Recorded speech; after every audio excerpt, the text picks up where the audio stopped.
we're going to record it.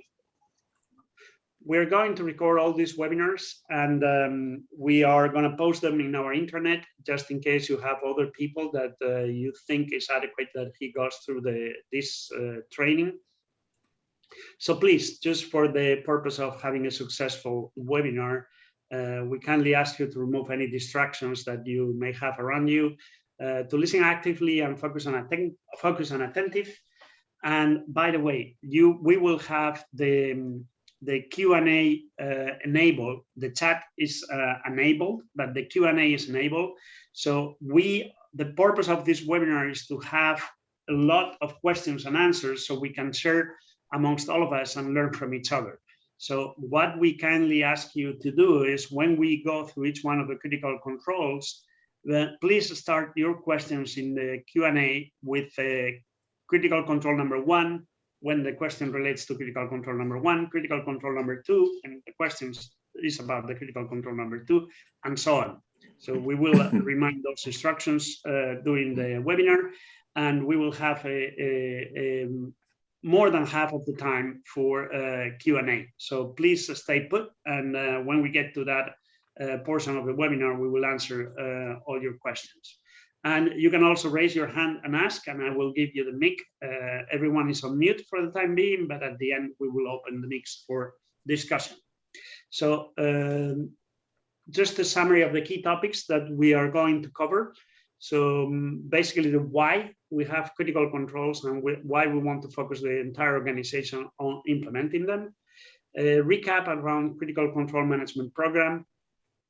We will go on an overview of the structural collapse and what are the critical controls related to it. We will do a live demo on the quarterly verification reviews in ICAR and how to report them in ICAR. And then the half of the webinar will be each one of us learning from each other with your Q&A.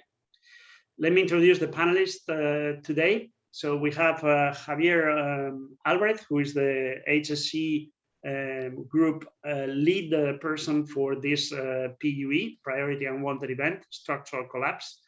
Hopefully we'll have Yannick Yabas, who was in the process of moving from another meeting, one of our structural experts in Holderbank for both civil engineering and steel structures. We have Jason Lowe from AI UK, also expert in the CQP. And in the afternoon, we will have Nazareth Cuevas from the US, Samson Okoloco also from the US, and Stefano Anguilieri. All those people are experts in the group that if you have any doubt, you can always reach out to them with your questions. So okay. Javier? Yeah, thank you, Rafael. Just to let you know that Yannick is already in, so if you can upgrade him. Yeah, I will update him to panelist, no problem. Okay, so the first question is why we are doing this. The reason is no more repeats. You see these pictures? These are examples of fatalities related to structural collapses happening in our plants in recent years. In average, we have 1 fatality per year in the last 5. The Critical Control Management Program has assessed the inherent risk of such structural collapses at our sites. The likelihood is every year, and potential consequences are 1 to multiple fatalities. We have analyzed the causes of all those incidents and defined the critical controls. The Critical Control Management Program focuses on the implementation of those controls to reduce the risk to tolerable levels and avoid repeats. Critical controls are not subject to local management choice. They are mandatory. And the goal of Critical Control Management Program is to shift the organizational focus towards the effective implementation of those controls. Can we pass the slide, please? Oh, sorry, yes.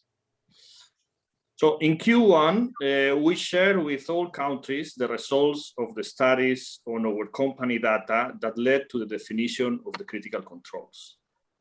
Each one of the 5 critical controls related to a structural collapse has a summary sheet that defines the performance criteria of that control as well as visual materials to support communication and awareness across your sites. As a PUE owner, we are sure that you already are familiar with this information and that you have already performed your gap assessment to understand where your unit is regarding this implementation. So let's revisit together the key performance criteria around the different critical controls to stop repeats related to structural collapses. And the critical control number one is quality control and quality assurance, QC, QA. The performance requirements that we need to meet are peer review of design, then supervision and QC/QA process during the erection, and equipment design facilitates access to sliding connections and joints, prevents leakage and accumulation of material.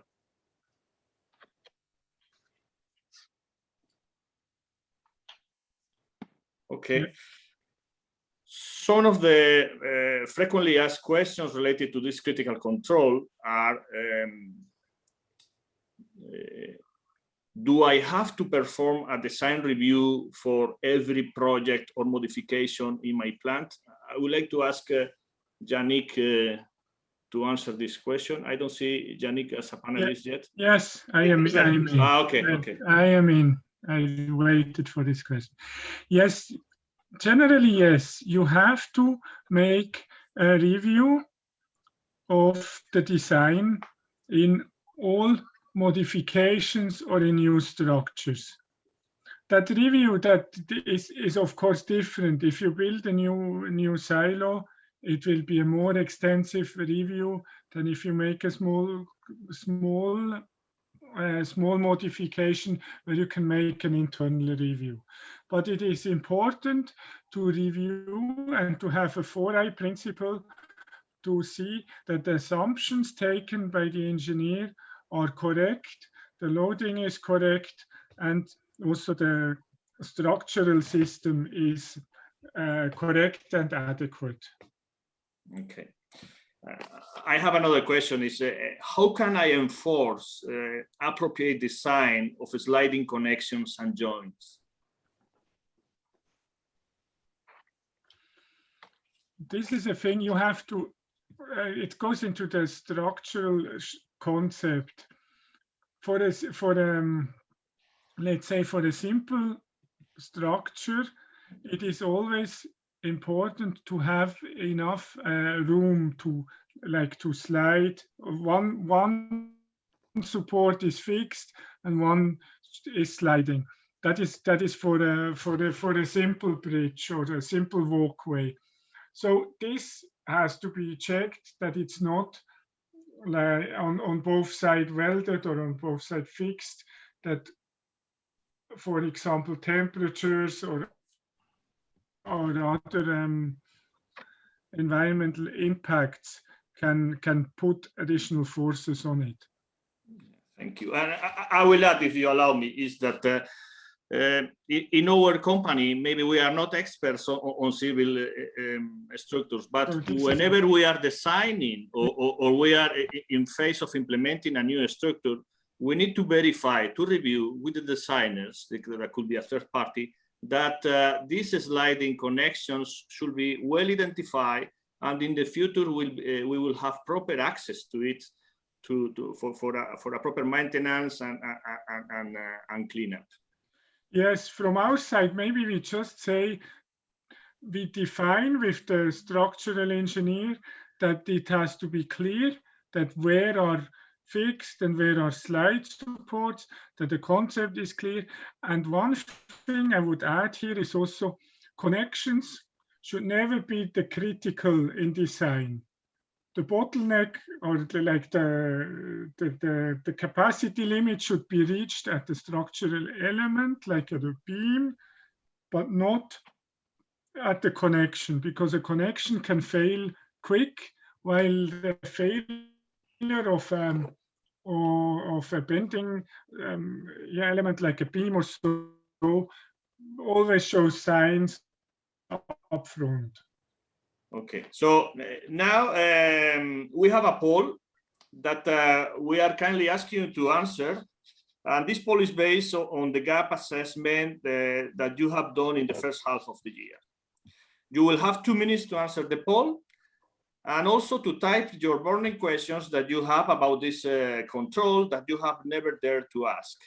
So please start your question, as Rafael said before, with CC number 1. So we group them together for future reuse and to facilitate fluid exchange during the Q&A session. So, yeah, may I add also, you can upvote the questions if you are, I mean, so that we can prioritize at the end. Again, we're 270 people on the webinar, so we may have a kind of a time constraint to answer all the questions. So if you see questions that you really feel are important, please take the time to upvote them.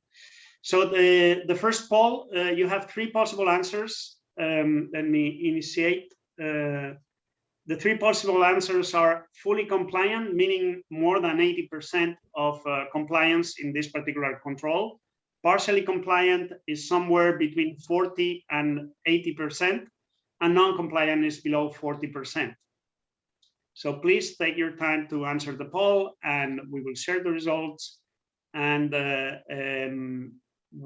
please type the questions that you may have on this particular topic.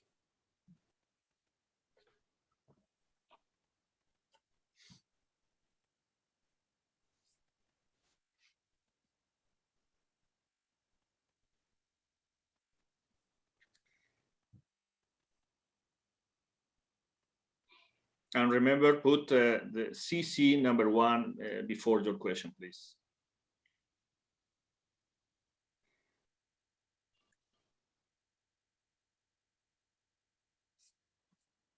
So it seems like it's a very well-known critical control. There is only 2 questions so far.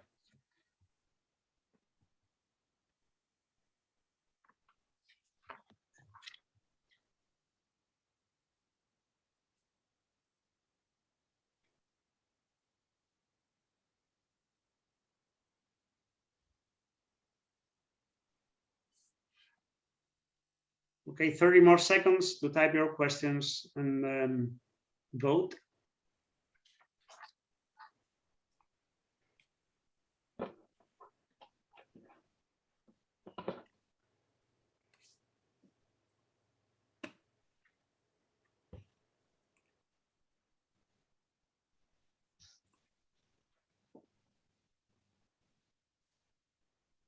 %71% of the people have already answered the poll. And we're going to finalize here, and we're going to share the results. So can you confirm you see the results? Yes, we can. So only one word here, please embrace the red. There is no shame in being non-compliant. The shame is on not doing anything about it. So please, those that have responded non-compliant, take action and understand the control and make sure that you implement this control to be effective. I would give a word of caution for those that have voted fully compliant, because I mean, you never know. So that's that everyone is doing it. So in your units, make sure that you do the quarterly verifications to ensure that that compliance is actually maintained over time. So bravo for those that are fully compliant, but don't be complacent on it, and work on maintaining it. And for those that are partially compliant, I can understand anywhere from 40 to 80%. I have never seen a perfect site that has everything okay. So yeah, it's no surprise 75% of the answers fall under that. Okay, so let's move now to critical control number 2. Yeah. Yeah, this is about preventive maintenance and inspection. And the performance requirements that we need to meet in here is routine housekeeping and cleaning, allow inspections and prevent blockage of sliding connections and or structural overloads. Second is inspection of structural elements, including sliding connections or joints, working platforms, and elevated walkways. and periodic thickness measurements of bins, hoppers, silos, or ducts. And finally, structures identified at risk are under control. So we select some of the most frequently asked questions related to this critical control, and one is a very recurrent one is, what is a sliding connection and how can I recognize them in my plant? Yannick, can you take this again? Yes, again. There are different kinds of slide connections, but as a short explanation, a sliding connection is a connection that is not fixed. Normally, it should allow some horizontal movements. It's often just simply steel plate on steel plate, and sometimes it has an uplift protection or anything or something else, like on silo roofs. What is important for this? You check that it's in a good condition, that it's still kind of flexible, that it's not fixed, that it's not stuck because of corrosion or because someone has welded it during erection, or we have and there you can inspect it that way. And how can I recognize them? Where are the structures that we can find these types of? Often the walkway support, like bridges, walkways, conveyor galleries, bin supports, different kinds of bins, cyclone supports. They have, wherever you have structures or equipment that can deformate or that can move by temperature, by operation, or by loading. And as you mentioned before, in silo roofs, either conical or can also. This is now a very specific and more seldom case. It's in the when you have a silo roof in steel that is placed on a concrete silo. Of course, you have some slide supports because the two structures are expanding or deforming differently. Mm-hmm. Okay, and the second question is what should be the frequency of inspection and thickness measurement of silos, bins, hoppers, and ducts? This is regarding the steel thickness, the thickness of the steel plates. So we have to, this depends a bit on how it's used and how it has already, let's say, developed. If you see that you make a periodic inspection every year or every 2 years and it's not diminishing, then it's okay. Then you can continue with your interval of checking. But if you get to closer to a reduction of 25% of the thickness of the steel plate, be it either through abrasion in a hopper or corrosion, especially this conditioning towers or ducts, corrosion can be a big thing. So if you have a reduction which is getting closer to 25%, you have to increase the frequency of inspection. And when you're at a level where it's reduced significantly, you have to reevaluate it and replace it, or replace. So, as a rule of thumb, we can summarize that this should be measured at least annually, because this is part of your GSCQP annual inspection. But if the degradation is close to this 25% of thickness reduction, then you may increase the frequency of those measurements and inspections. Okay, so we can move now to the second poll. And again, you will have again 2 minutes to answer this poll, and as well as to put the questions that you may have related to this critical control. That remember to start with CC number 2. What level of compliance have you found in your unit during your H1 gap assessment?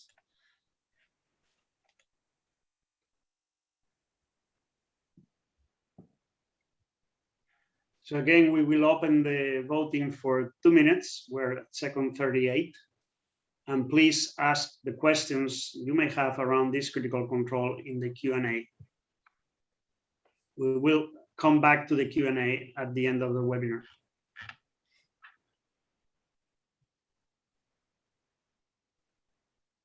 And please remember, start your question with critical control number 2.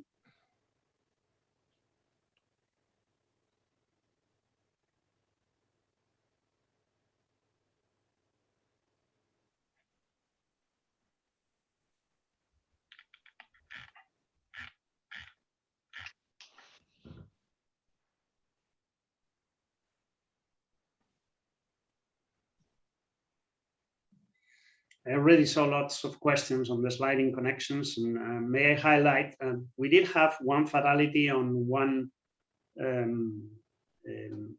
stairway that was actually the connection with the rest of the structure failed. It was supposed to be a sliding connection, but it was welded. The structure worked, and the stair got disassembled. Is one of the pictures that Javier was showing. Yeah, on the first slide. Mm-hmm. We have also a number of silo roofs that have collapsed due to failure of the sliding connections as well, of the beams supporting the roof structure. Okay, 2 minutes. So thank you for your answers. We are 77%. So can you see the results? Not now. Very similar. Oh, sorry. Okay, showing the results now. So very similar results. I see 5% non-compliant. Again, no shame, no blame, embrace the red. If you don't have these critical controls in place or you're not fully compliant, please take action to close the gap. That's what the organization is about, learning and improving on continuous improvement. Okay, so we're gonna move to the next slide. Yeah, so this is the critical control number 3. This is about the structural protection. And the critical control performance requirements to meet are physical barriers to protect structures. Then protection or treatment for corrosion and or abrasion of critical structures. And reinforcement and repair of weakened structures. And again, we have some questions that we want to share with you. I would like to invite Jason to answer this one. Jason, when we have a highly corroded or damaged or weakened structure, how to decide if we need to implement reinforcement, reparation, or renovation? Thanks, Javier. So essentially, first step is to understand what's caused the degradation, so that we can try and eliminate that issue for the future. Once we've, so it may be that structure's been overloaded. It could be that the structure is corroded due to material buildup, moisture buildup.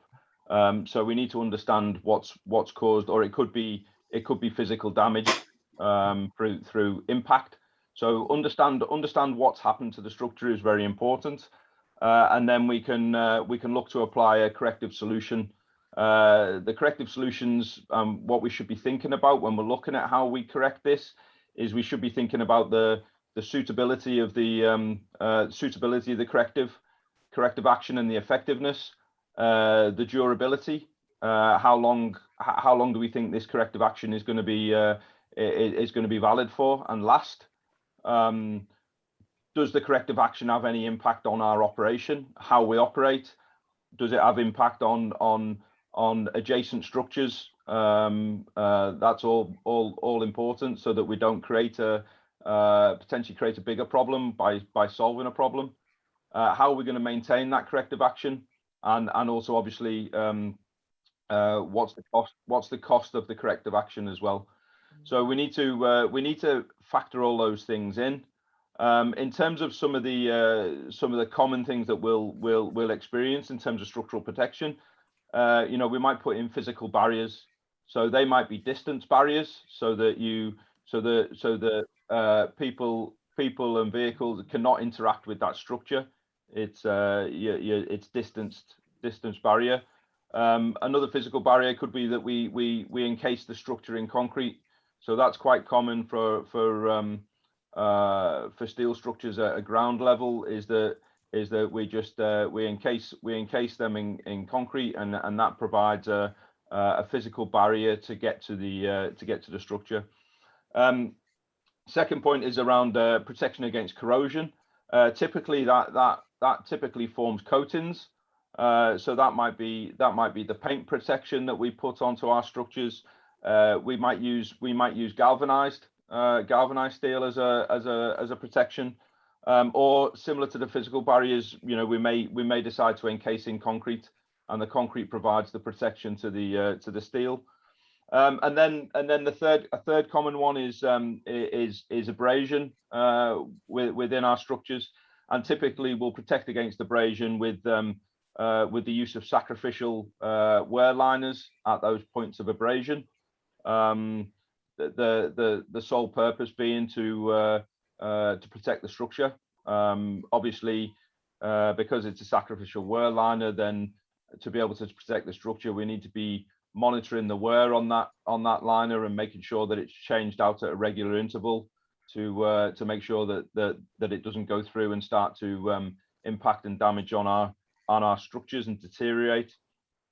And then finally, we could also just on wear liners as well. It's important when we've got wear liners that we recognize the fact that they do put load on the structure.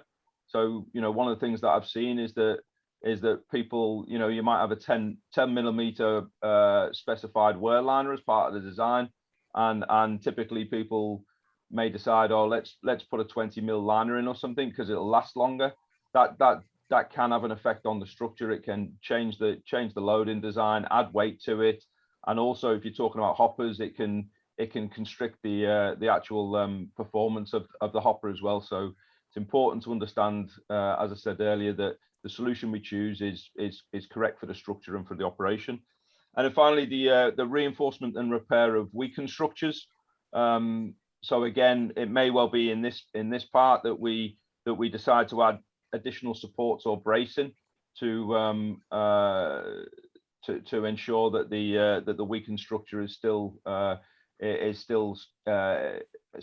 retains its structural integrity and is safe and fit for purpose. And again, once you start to get to some of these additional supports or bracing, then a lot of us aren't structural engineers, so it's always advisable if it starts to get out of your comfort zone, it starts to become a technical solution, that you seek the opinion of a structural engineer or a third-party expert to help inform the decision and the design. Okay, thank you very much. I think it's quite clear. So we have again related to this critical control another poll that we ask you to answer based on the gap assessment that you have done previously in the first half of the year. And again, you will have 2 minutes to answer this poll, as well as to write in the Q&A the questions that you may have. Yeah, a kind reminder from here, remember fully compliant means 80 to 100% compliant, partially 40 to 80, and non-compliant 0 to 40. Also, your questions, please do not forget to put the number of the critical control you're asking the question about, so we can group the questions, and we have already 29 questions, so thank you, that's great. May I ask all of you also to vote those that you feel are more important, because we have some redundant, and We will have 45 minutes to answer those 29, maybe 60 if we get to critical control number 5.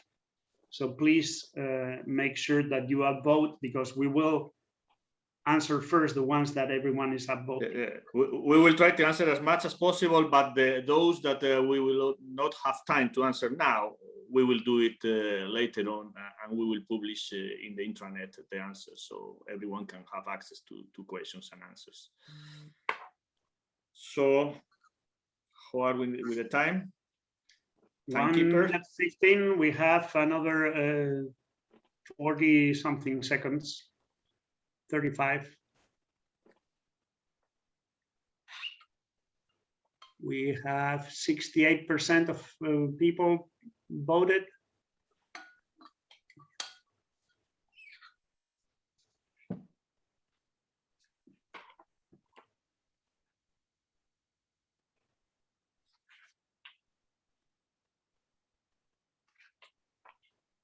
$75 and 10 seconds to go.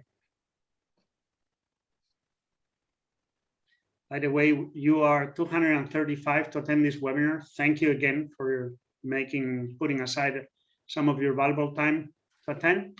Okay, so 77%. I'm finalizing the vote and I'm sharing the results.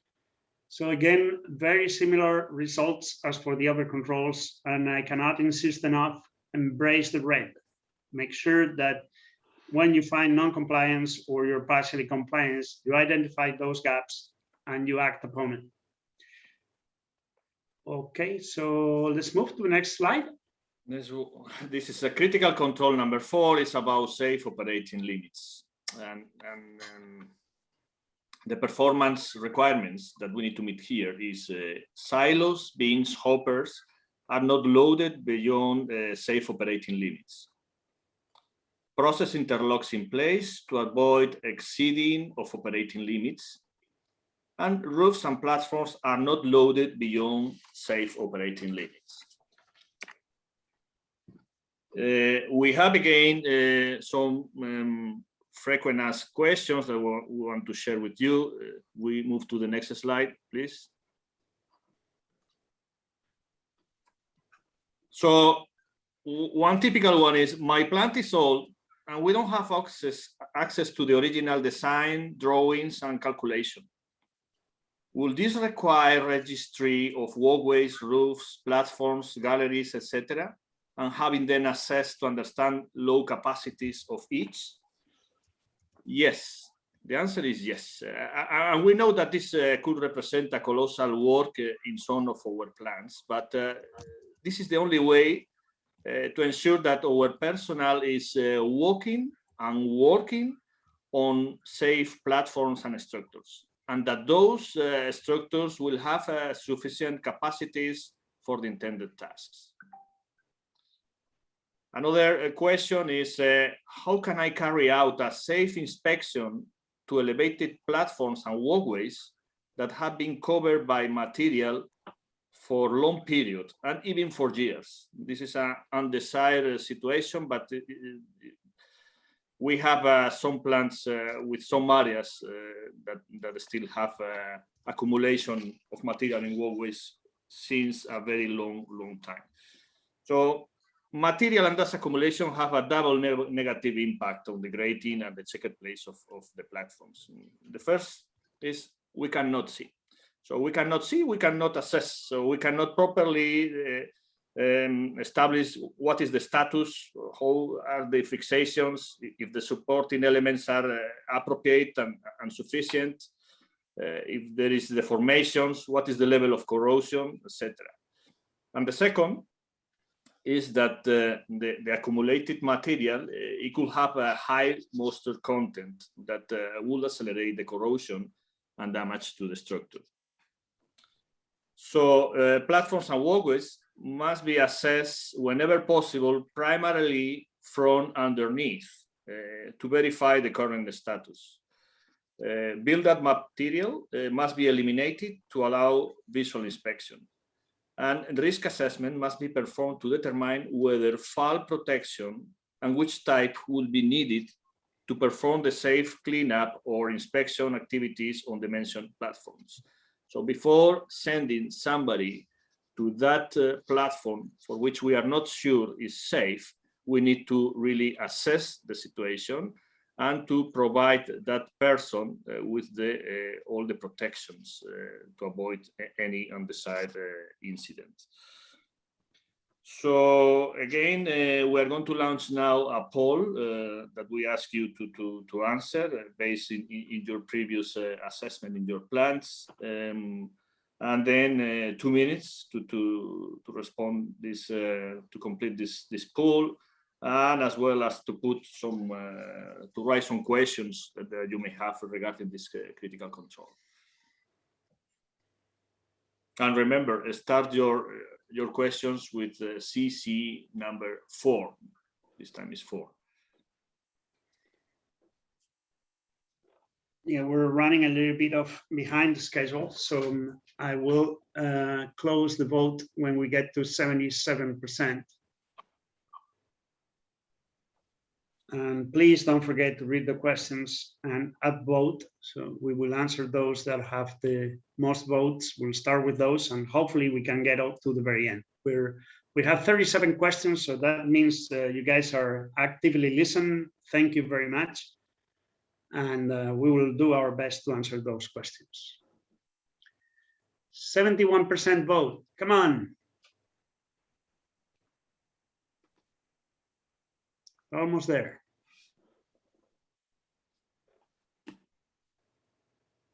And please, the survey or this poll is not the most important thing. Your questions are really what adds value to this webinar.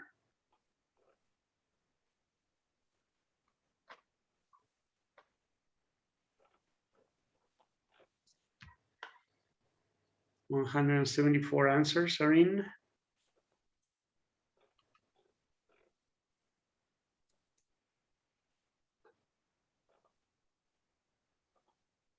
Okay, looks like the 2 minutes and the 77% are going to be spot on. So 4 seconds left and 76%. All right, so we ended up at 76. So same pattern than the previous one. Same pattern everywhere. It shows that we have room for improvement as a company.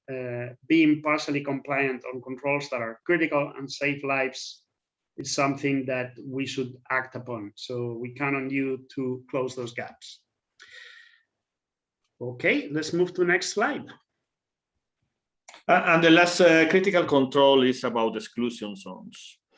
The performance requirement here to meet is structures or areas that are considered at risk are identified and marked as exclusion zones. Access to areas where there is a risk of collapsing structures is physically blocked. Okay, and if we move to the next slide, we have another frequent asked question that I would like to ask Jason to answer.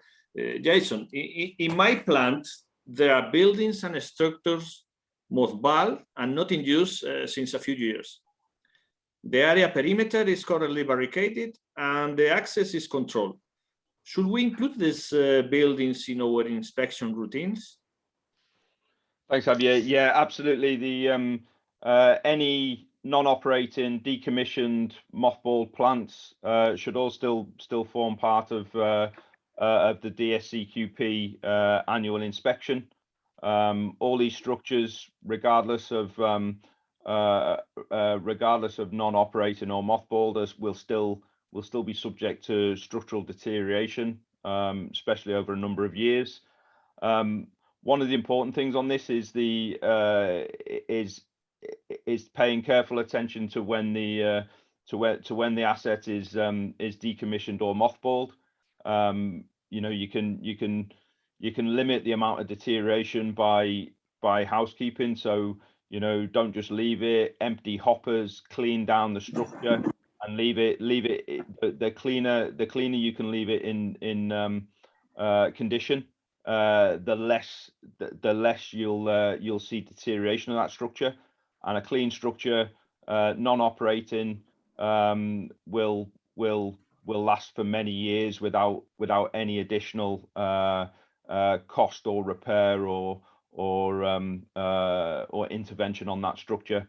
So it's important that structures are decommissioned and mothballed correctly, following a sound plan. That means that you will not see huge amount of structural deterioration or damage. The other aspect as well is that depending on the condition of the structure, you know, an annual inspection is the minimum frequency under DSCQP. But if you have a structure that's in a particularly weakened state, or is in a very sensitive area in terms of location, certainly location that interacts with the public, then the frequency of inspection may need to be increased to ensure that we minimize or manage the risk from a structural integrity point of view. Okay. Thank you, Jason. Thank you, Jason.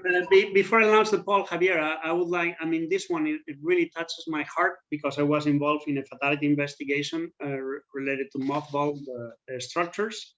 So I really want to make this a little bit personal. I mean, one of our procurement managers was visiting one mothball plant in Canada, and the controls for exclusion zones were basically removed by thieves that were trying to steal copper. And those controls were not in place. This guy was visiting the site, showing to some people the equipment that we were trying to sell. And he went through the grating on an area that was DSCQP inspected. However, the controls for the exclusion zones had been removed and were not effective. So this also leads to fatalities. This is why this is a critical control. Okay, so let's launch now the final poll, and again 2 minutes to complete this poll, as well as to write your questions related to this critical control. Remember, critical control number 5 to put before your question.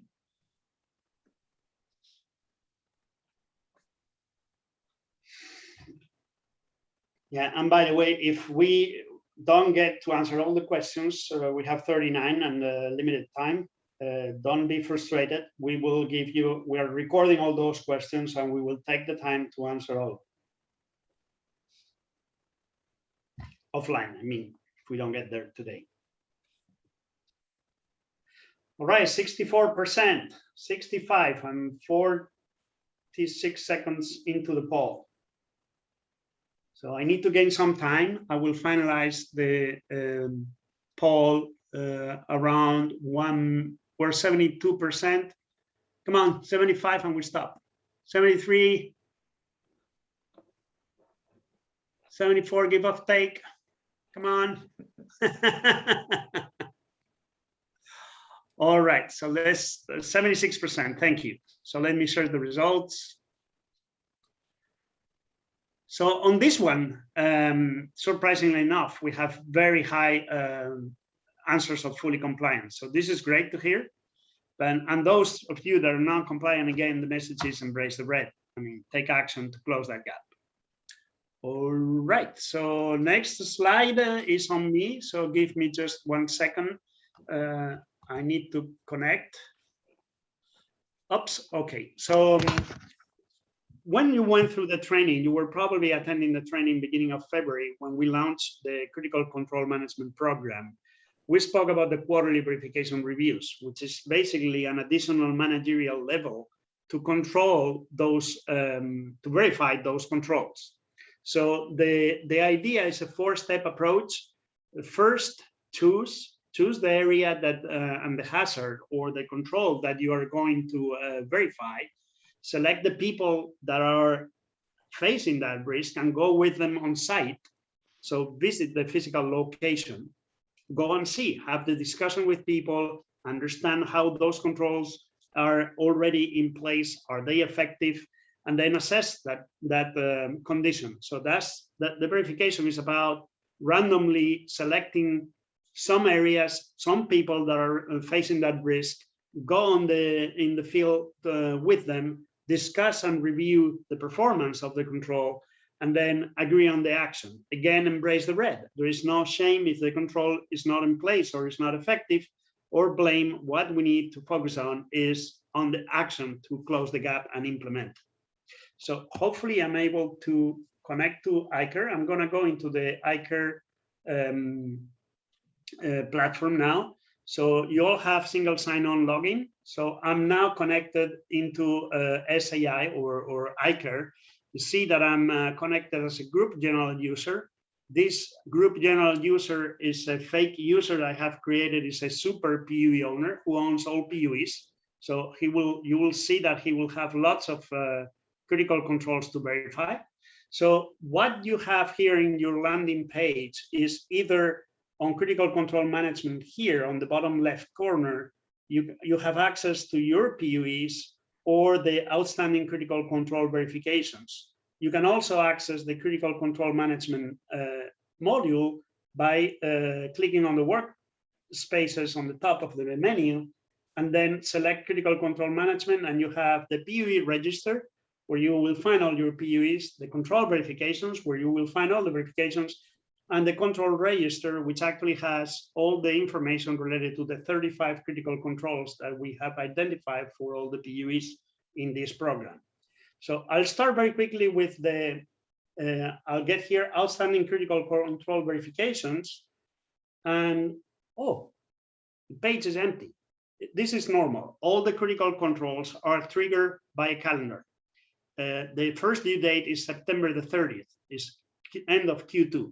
So this guy, PUE owner, has many controls to verify, but none of them are overdue. So the view that he has here is empty. I will have to select the view on, I have my control verifications. These are the ones that are open. It will show only the ones that were not done and were due.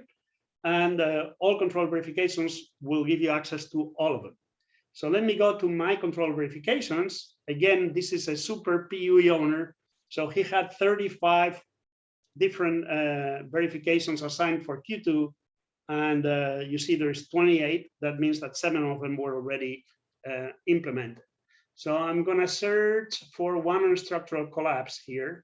So this record structural collapse, structural design and review, this is one of the verifications that he needs to report into ICAR. So if I click there, you will find the due date. I was speaking about this end of Q2. So the system will generate every end of the quarter a new record to be finalized at the end of the next quarter. So the first set was already preloaded into the system, and all PUE owners have received an email telling them that sent by the system that they have a new critical control verification assigned.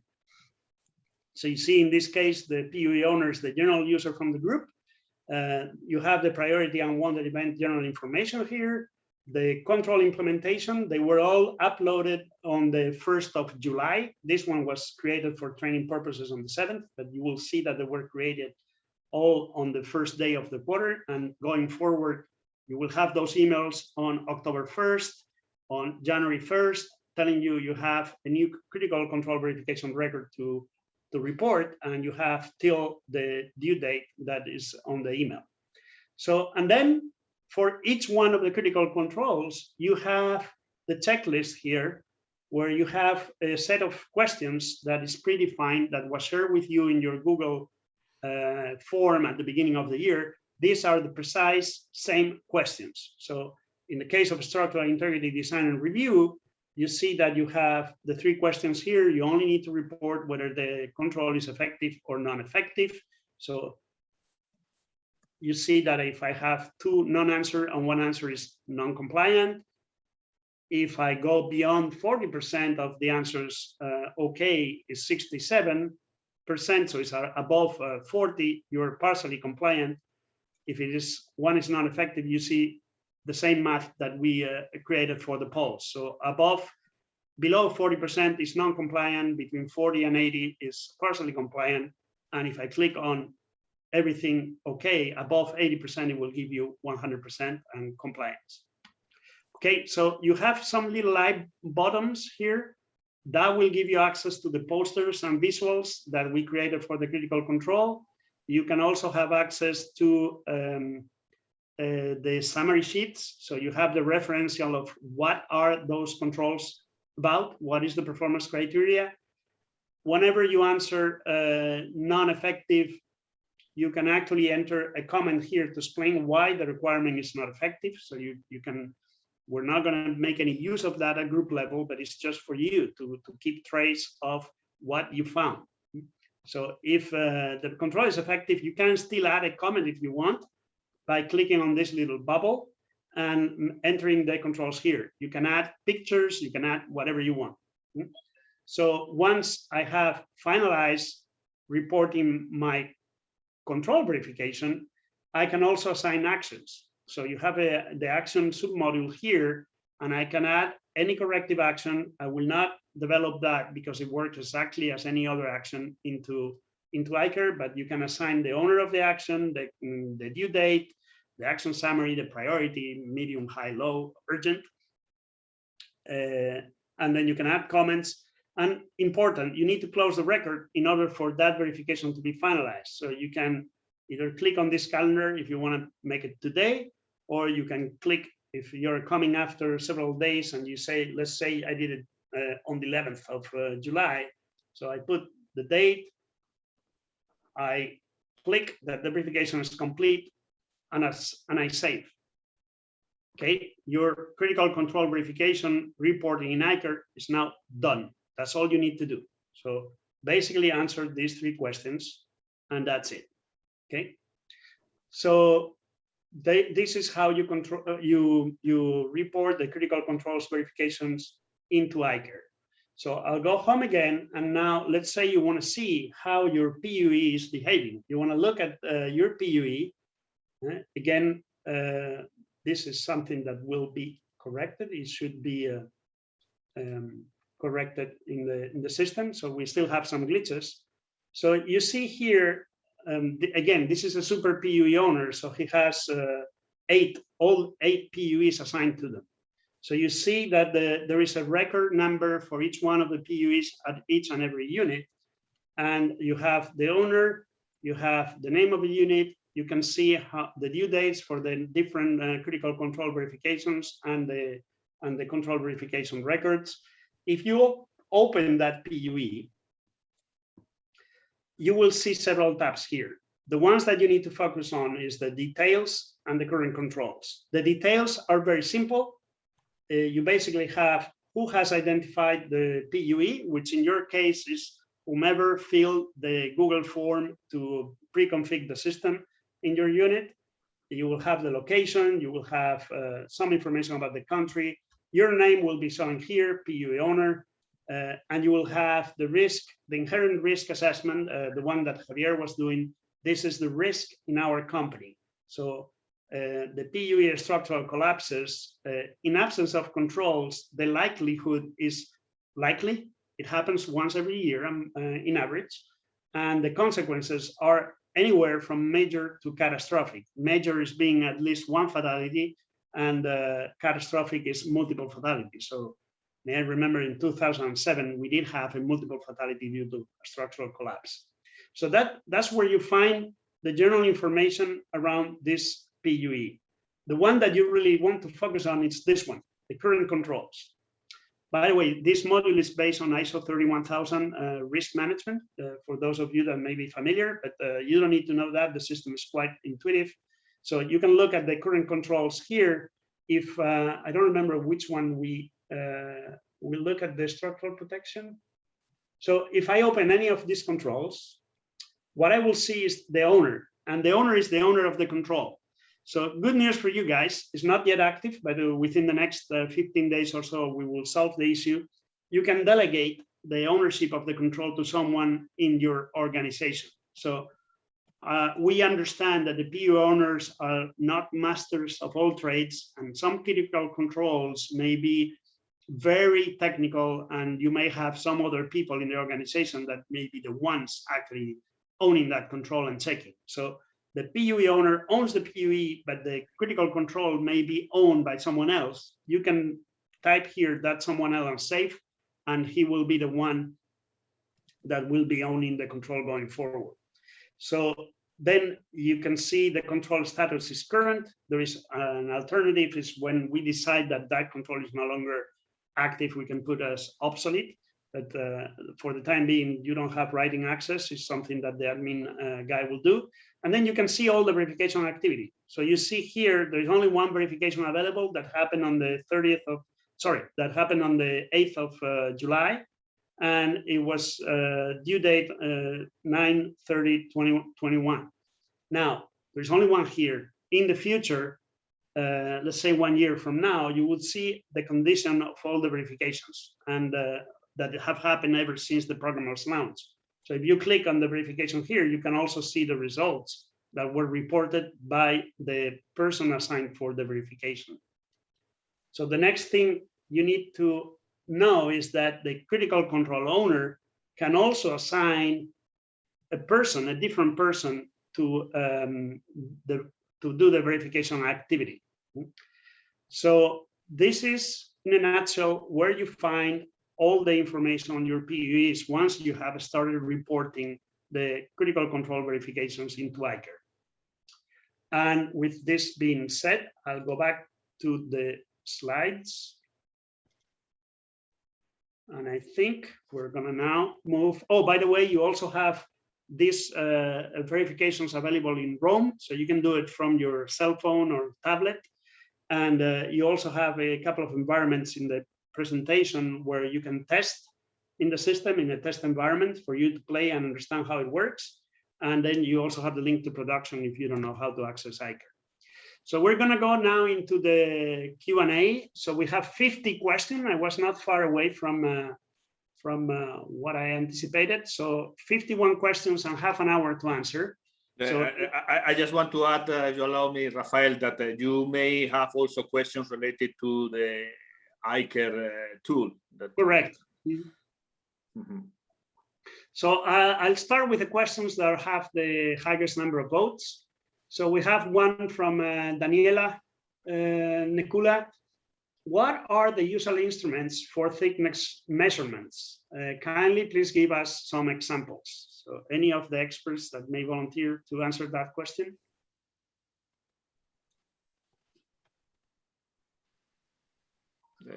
Maybe yourself, Rafael, as a maintenance expert. Who did you say, Javier? That maybe yourself as a maintenance expert, because well, this is part of maintenance routines. Yeah, that was long ago. I don't know what is the new instrumentation available, but I think the answer is clear. Is you need to do NDT testing. So for especially steel structures, you typically have detectors. So we can respond this one offline with some references of equipment, but the maintenance department typically have thickness measurements instrumentation available. Yes, for structural steel, it's like usually it's NDT. For concrete, would be another thing. There is also the option of, like, say, destructive testing. Sometimes you have to drill a core to see how much is the deterioration of the concrete into which step it gets. Mm-hmm. Then we have a question from Kerry Smith regarding critical control number 2, inspection and maintenance. So Jason, maybe you can answer these questions because it's more related to aggregates and concrete. Does this control apply to small beams, hoppers, and hoppers as well?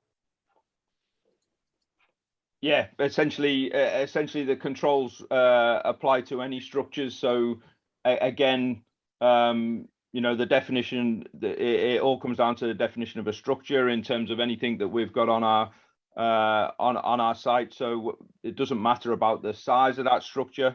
It's still a structure, and it still needs to be inspected under DSCQP and each of the critical controls. Okay, we have one from Rocky in Australia. Can we change the PUE owners each quarter to share the load? I'll take the answer on that one. The answer is yes, absolutely. You guys decide in your units, the unit manager decides who is the PUE owner, and the ICARE user that has the work group admin role will be able to change the PUE owners. That is not live yet. It's one of the glitches that we have detected. It will be solved in the coming days. So thank you, Rocky, for bringing that up, because that's an important question. Australia is answering lots of questions. Okay, let me go. Does this apply to small bean? This one was answered. Another one from Rocky. Oops, hold on, my questions are moving. Are the critical control verification criteria questions worded exactly the same as critical role-based VPC questions? Not all of them, Rocky, but the vast majority are almost 90% the same. So the approach is different. In the critical VPCs, you're trying to engage people and you may not cover all the questions. That's the difference. On the critical control must be absolutely verified every quarter, and the questions are the same for the vast majority, and they need to be verified, all of them. You don't leave them empty. So thank you, Rocky. We have then a very interesting one from Ken Ryan regarding, I think it's critical control number 1 on the peer review. Who should conduct the peer review? I can answer that. So peer review as a definition is an evaluation done by somebody with the same competencies that the one that produces the work. So meaning that should be another structural engineer to review, or a third party doing that reviewing. Yeah, the structural engineer is a third party. Yeah, it's like a.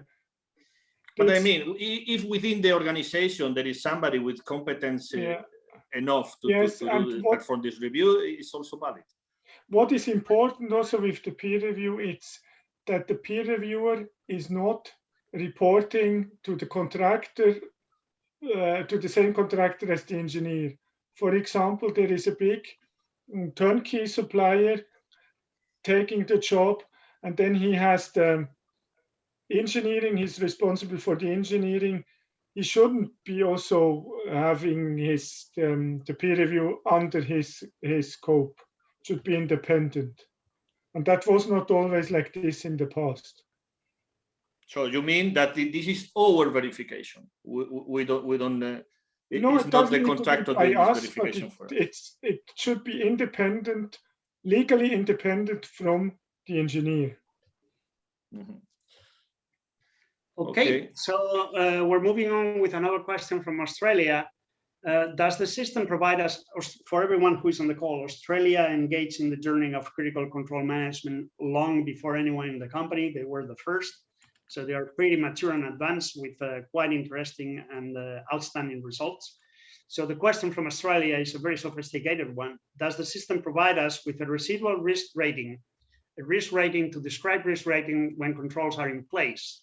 So the answer is yes, but we have for the time being left that only to ICARE special roles, because you need to be trained for doing that. The answer is the entire module follows the risk management approach of ISO 31000, and you can have the inherent risk as we calculated and show to you, all of you today. You can perform risk assessments with the controls in place as you wish, and you can actually plan for those to be done on a regular basis.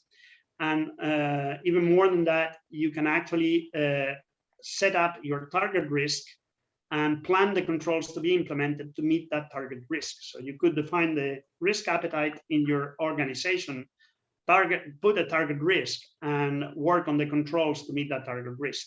But that is a further development in phase 2 for those units or countries that are really developed in that area. Please come back to me and I will give you some of those special roles that we have created.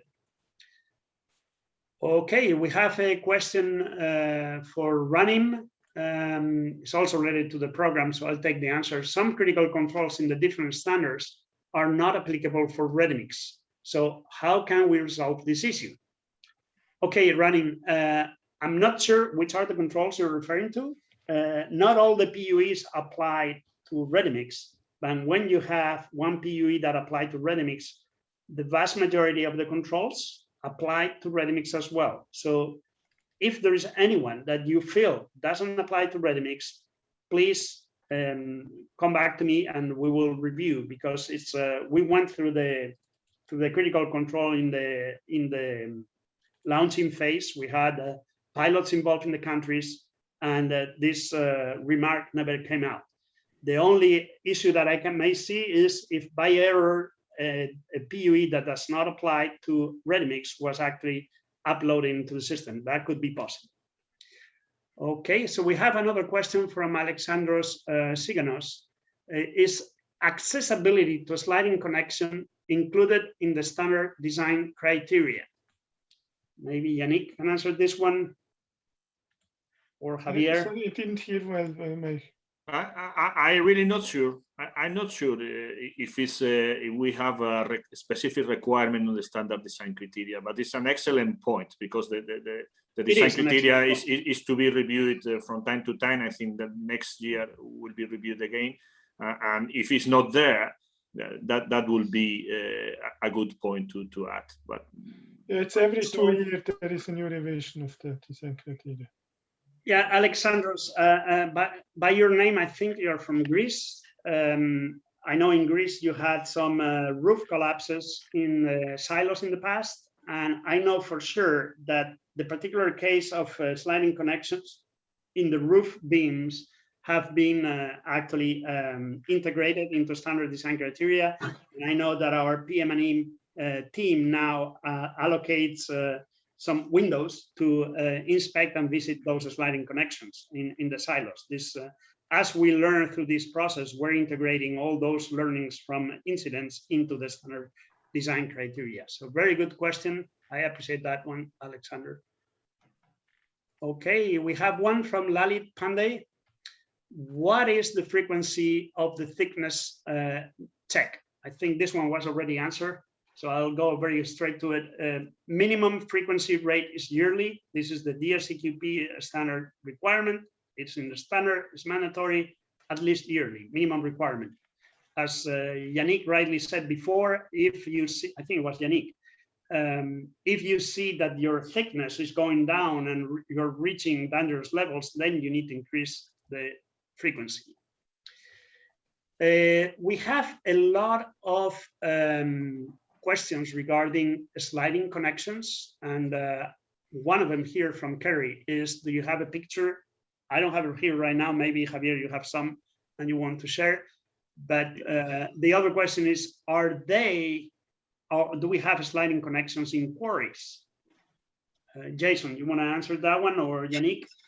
Yeah, there is sliding connections in quarries, ready-mix plants. They're maybe not as common, but typically way hoppers, any sort of floating hoppers that need motor, movement, and are essentially sliding connections are a way of allowing them to float and move. So typically way hoppers would be an example. As Yannick said earlier, conveyor access gantries can be sliding connections. A lot of the time in quarrying applications, those connections would be more fixed connections. But again, yeah, there are sliding connections, and as I say, usually it's when there's significant movement involved, and the structural element has to be separate to that movement. We will try anyway to compile examples, picture examples of those connections that in order to give some more light on this topic that is complex. Okay, we have a question from Sayila Saidinin, and please forgive my pronunciation if I didn't say it correctly. Do you have, I think this question is for you, Javier, do you have special forms of inspection for each separate and unique type of structure? No. It's more related to the DSCQP training. No, not as per today. On DSCQP, we are working in reshaping the program fully, including some app that we are developing now to help inspectors and assessors in perform a proper and easy inspection on the field. But as per today, we don't have such.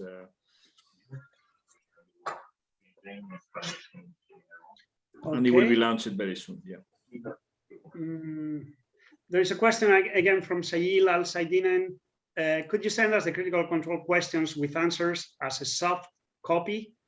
Okay, this presentation will be shared and circulated after the webinar tonight. We have a second webinar in the afternoon. They will be published. The presentation will be published, and you have the answers in the speaker notes of the PPT. We will also publish the frequently asked questions in a thread that we have on our intranet. So we will be sharing those after the webinars tonight, where they are. So if the question is about the critical control questionnaires or checklists, in our website, you will also find all the Excel files that were used to upload those questions into ICAR. So you can easily translate or use as you wish. We have a question from Sadiq related again to sliding connections. It seems like it's the topic that where people have more questions. Design of sliding connections consider their maintainability and minimize housekeeping need. How can their design cause housekeeping issues? Anyone wants to answer this question? I think there's a couple of things in this in terms of housekeeping issues. Housekeeping issues are around the design of the rest of the structure around that, making sure that there's no spillage gets to that sliding connection and therefore can impact its ability to slide. So blocking a sliding connection is an issue. So from a housekeeping point of view, in terms of the design of any connection is a critical part of the structure. If it's designed, and again, the first part of the question sort of answers it. If it's designed considering how to maintain it and how to minimize any spillage or housekeeping, then there shouldn't be any issue with maintaining and with the sliding connection operating. So again, it's fundamental in the design that the access to the sliding connection, any deterioration, again, quite often if there's moisture or water present in the environment, then you know you can get deterioration of the sliding connection through corrosion as well. So again, as we said earlier, protection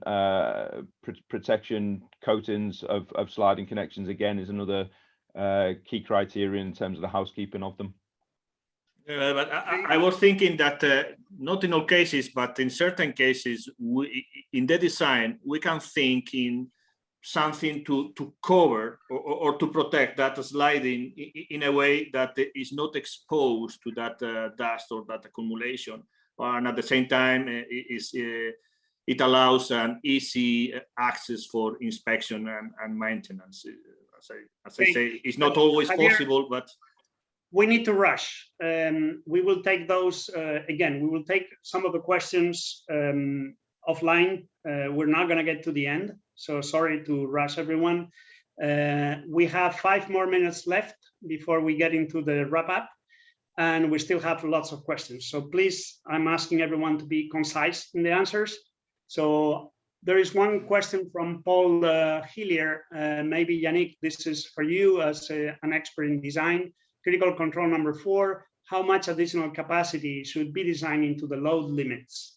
I think it depends on the type of structure for sure, but we do have some general views.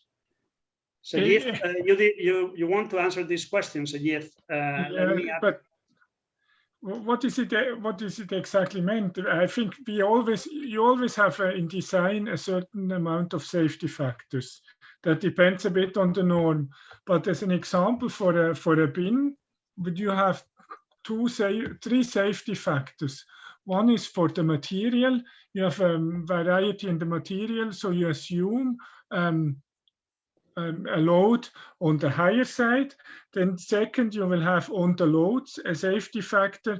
And third, you will have a safety factor in the material of the support structure, like on the concrete or on the steel.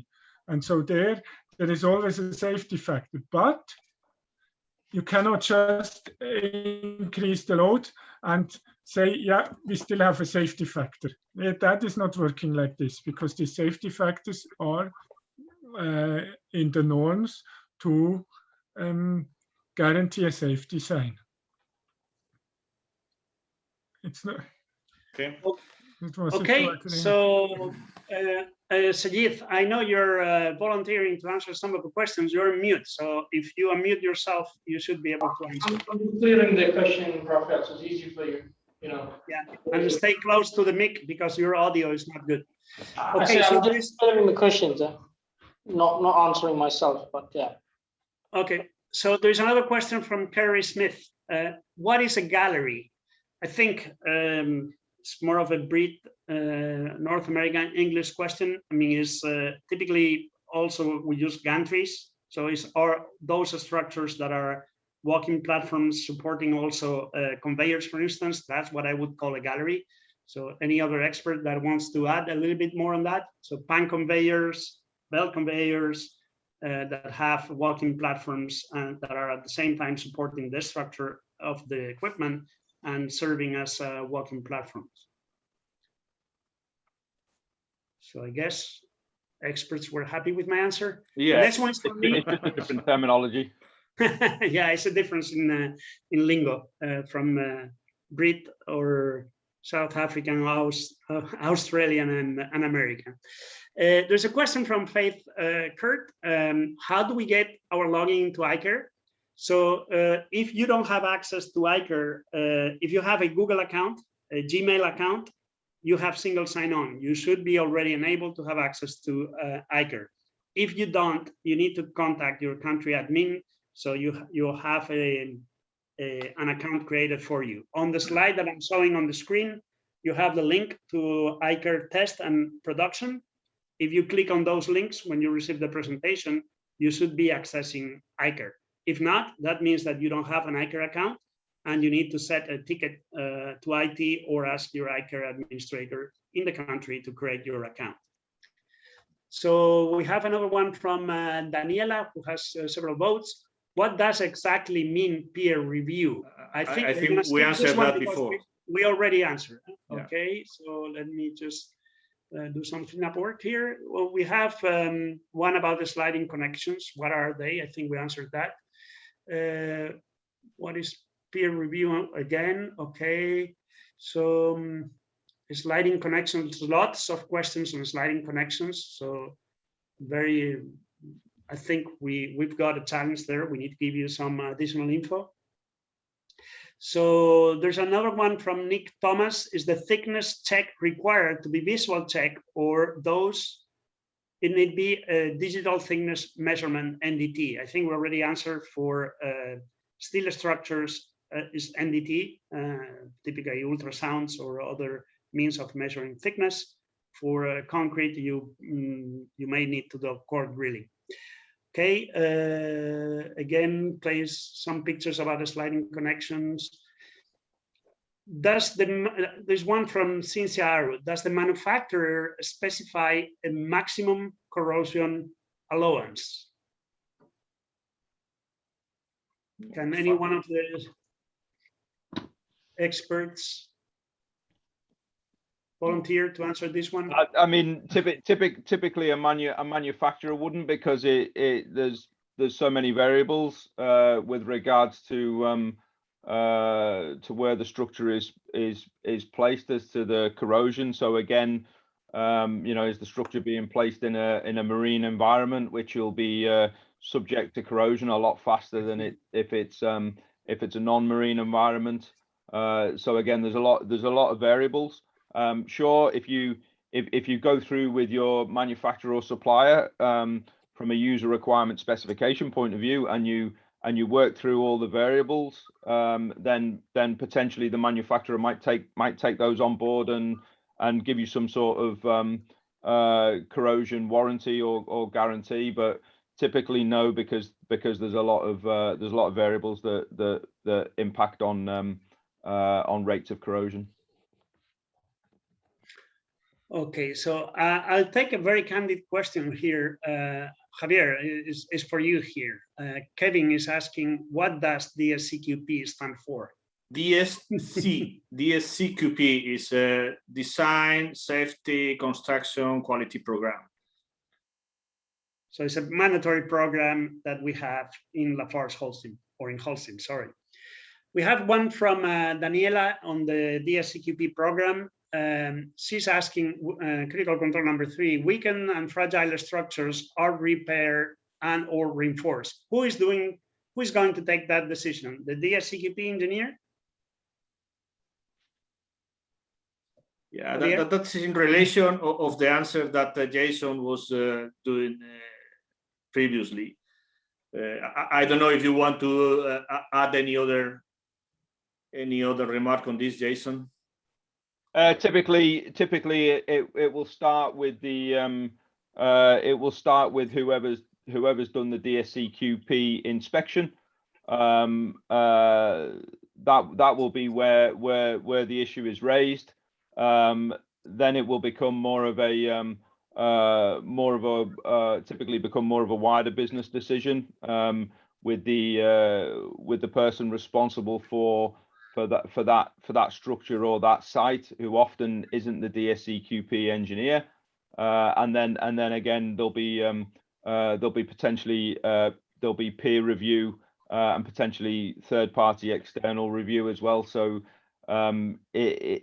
it doesn't tend to be one decision. The DSCQ engineer tends to highlight the issue, and then it's more of a business decision from the plant management structure in terms of how they tackle the issue. Mm-hmm.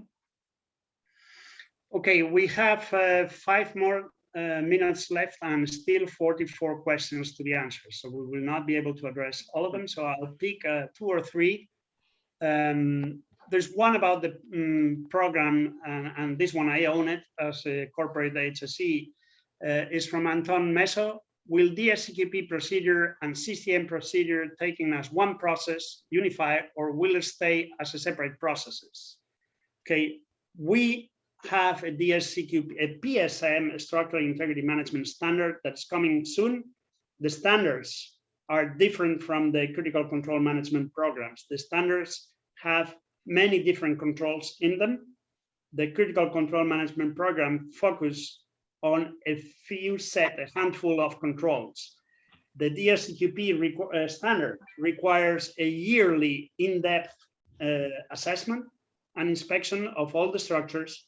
The critical control management program, the quarterly verifications are randomly picked to check different areas of the plant. So they are different managerial processes that need to be in place. They cannot be unified, they're separate. This is how many different competitors have reached 0 fatalities, is by adding these different layers of verification. The experts doing the DSCQP assessments on yearly basis, looking at all the structures, the managers having a verification layer over that process on quarterly basis to make sure that that process is working as expected. So that's the answer, Anton, and I will be happily answering that one in writing, because I think there's a lot of people that are confusing both topics, or we have not been very successful in explaining what is different. So thank you for that. And I think I'm going to stop the questions. No, just one other one, because apparently there are several questions related with the operating limits, and I just want to select one of Fabrice Berthoud. who define the operating limits? And this could be very tricky, especially when we are in a plant or in a site, and we don't have this original drawings or calculations. So how to establish this operating limits? Yannick, can you help us in this? It should come from the equipment supplier. It should be part of the process documentation, be it in the flow sheet or in the data sheet of an equipment. So you mean the structures and everything we will have there defined. But what about if we don't have access to these documents anymore because our plant is old and then structures with 40, 50 years? What to do there? Yeah, it should be available in every plant. There are capacities and there are, So in that process case, capacities and storage capacities, and they should be defined. So in that case, you may need to ask a third party or an expert to do this, to determine those limits for you. And you know, if you find that you don't have the data, congratulations, embrace the red. Start your journey, hire a third-party engineer that is able to assess and give you the answer for what is the maximum load, and start your journey so you close the gap. That's basically the purpose of this program in itself. Not having the maximum loads of structures, would you send your son to work there if you don't know if it's even going to hold the weight of your children? I mean, it is something that we need to address, and we understand that it may not be available everywhere, but we need to start our journey to make sure that we have that data going forward. Okay. So, yeah, Javier, I really want to respect the timing. It's 10:30. Yes, sure. I just have a couple of slides to finalize. You have it on the screen. So there were several questions about where to report the verifications. So the only point of truth is ICAR. Your quarterly verifications in Q4 are going to be in ICAR. And if they are not, you will not be meeting the Q4 HSE IP objective. So reporting Q4 verification in ICAR is a mandatory objective for this year for every unit in the company. And not succeeding to do so will result in you not meeting the target and your senior management not getting the health and safety bonus, not you guys in your units meeting the objectives.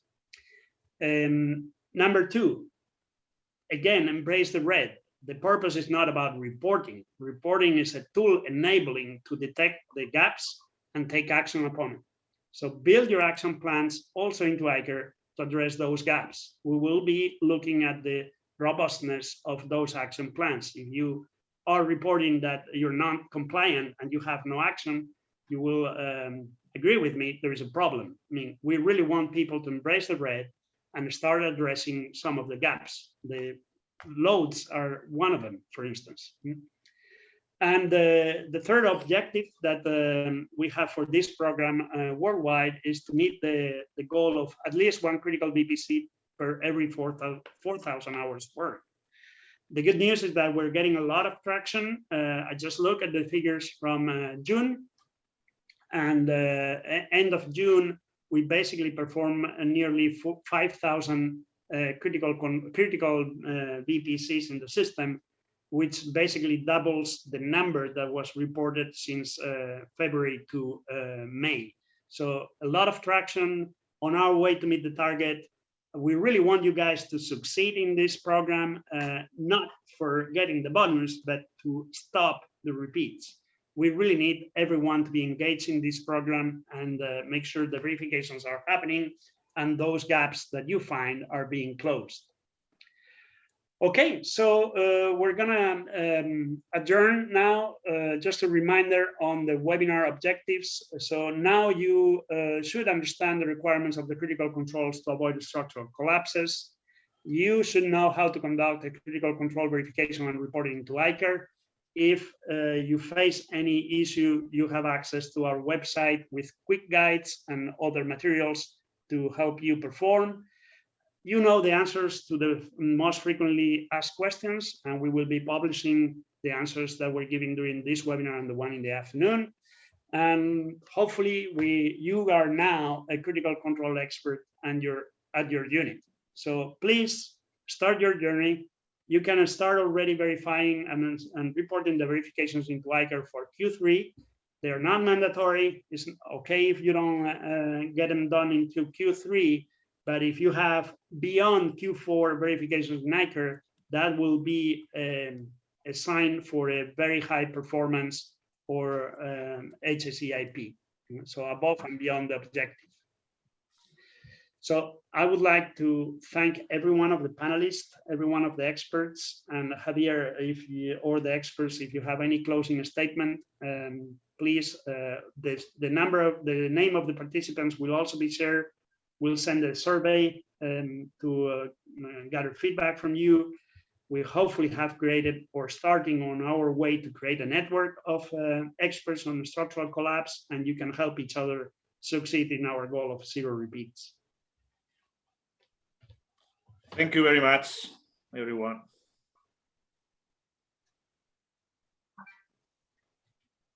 All right, so we're gonna adjourn.